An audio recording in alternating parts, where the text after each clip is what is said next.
I grew up. I had a really tough childhood. And so, again, I started using drugs and drinking at a really young age. And to cope, to cope, And so there were many hard drugs and alcohol. So, I mean, I'll be honest, it was heroin and alcohol for me were the things that brought me to my knees. Um, I would have done like any drugs, honestly.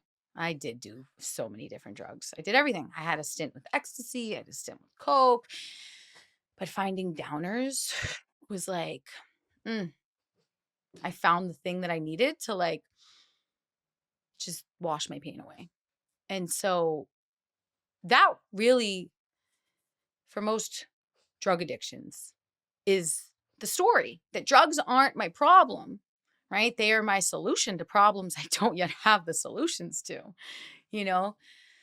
So, yeah, being addicted to heroin and alcohol and marijuana, eventually there were a few rock bottoms for sure. The first one being going to jail when I was 23, which was like such a funny, crazy story, but such a wake up call. That's also where I was introduced to the laws of attraction. In jail? Yeah. Isn't that wild? You know the laws of attraction, right? Yeah, well, I know the basis of it. I don't know the exact. But you know what it Yeah. is, When you right? say you went to jail, like you went to jail for the night, or you like went to jail for a Oh, I went to stint? jail for a couple months. Yeah. Okay, so you really went to jail. Yeah. I caught a case. Like I was like being nuts. I was 23. I was like heavily addicted to drugs and alcohol. I was running around being crazy, being a wild child, and and I caught my first big case. It was my first case ever, really, but it was my first, and it was big. It was like I had like a $5,000 bail. And I was in jail, like, I was like, I'm never gonna get out, and I just deserve to be here, and whatever. Right? I'm kicking drugs. I'm like, right? I'm feeling bad for myself, and ripped away from my boyfriend at the time, who was also my best friend of 15 years. So, like, just feeling so bad for myself, and just in a really tough place emotionally. And this girl comes up to me and she goes, I'll never forget this because these are the breadcrumbs on our path. Everyone's path is so different. And there's always these breadcrumbs, right? And you follow the breadcrumbs on your path to the next breadcrumb. And this is one of those nuggets that I'll never forget, right?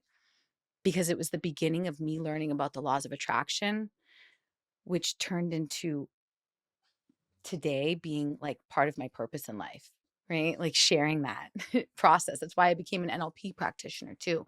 Anyways, but to go back, so she says to me, she goes, Jonna, and we're in Boston, right? So Boston attitudes are real like, come on, dude, like buck up, right? So think that energy. She's like, Jonna, maybe instead of saying like, I deserve to be here and I'll never get out, maybe say something like, I deserve to get out and I will obtain my freedom. I deserve to get out and I will obtain my freedom. And I was like, what? Why would I do that? I don't feel like that. And she's like, it's called the laws of attraction. It's from the book called The Secret. And I was like, what?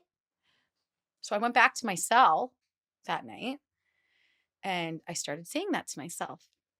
And what do you know? I was relieved of anxiety for like a few moments, you know?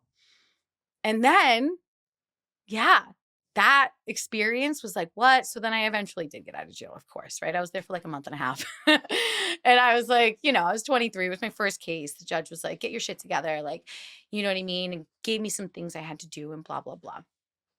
But that was my first, like, God shot of like, wake up call. But that was 23 years old. And we still had like another 5 years of drug use after that. And what eventually really actually really what happened was my awakening on all of that acid, right?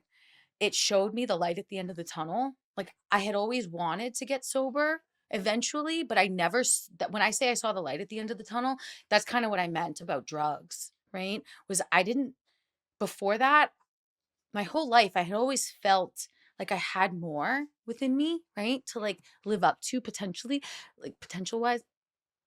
But I couldn't see any possibility of ever crossing what felt like a threshold to get there. And dropping acid that night was the thing that did it for me. And it also blasted my path wide open. And my path after dropping all that acid was like, and this is in one of my poems, my poem book, but it was like puzzle pieces laid out before me, like Moses walking on water and never falling in. I just took one step and the next piece was laid out. I took one step and the next piece was laid out very quickly. So after that acid experience, here I am. I'm still a heroin addict, still an alcoholic, but like I see now hope to get out of this life. And I get this job that basically valued me so much because I was so good at it. I've been in sales my whole life and I had a lot of experience doing this particular job, face-to-face fundraising.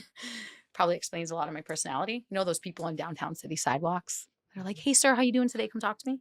Nice to meet you." They hang outside the grocery stores too. Yeah. I used to do that for a long time. Anyways, but they really valued me because I was really good at it. And so they moved me to California because I was like, this is my dream to be in California and I'm going to go. And they were like, well, what if we send you there? So they sent me to California. And ironically, I don't know if this is like too detailed, but like I get to California and like I still was like kind of doing drugs, but like wanting to stop. And got shot. Couldn't get higher on the heroin out here. I just got sick on it. So I had to quit, but I was still drinking. A year later, I got a DUI up in San Francisco. And that was the beginning of like truly, truly, truly realizing, fuck, like I really have a problem. Because I thought, okay, the heroin's done, whatever, right? Alcohol and weed were still a part of my life. And, I consider myself a caring person. And the nature of I like laugh now, super traumatic.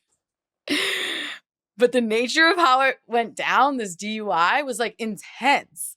Like it's not just like a regular DUI, you're like swerving. It was like I almost hit a lady and her kid in the crosswalk. I had no idea, no recollection of it. I was told that later on. Come to a screeching stop. Scary as fuck, right? Like that could have been a way different trial, right? Somehow parked my car on a hill with my brand new puppy in the back seat, right? Who's like 6 months old. And I somehow park, I fall asleep at the wheel with the car running and on and in drive. And the cops had to get me my attention and get me out of the car. They had to break the window and pepper spray me. So I come to on the sidewalk like, what? And that was the beginning of like, after that, I was like, holy shit. Like, I could have killed somebody.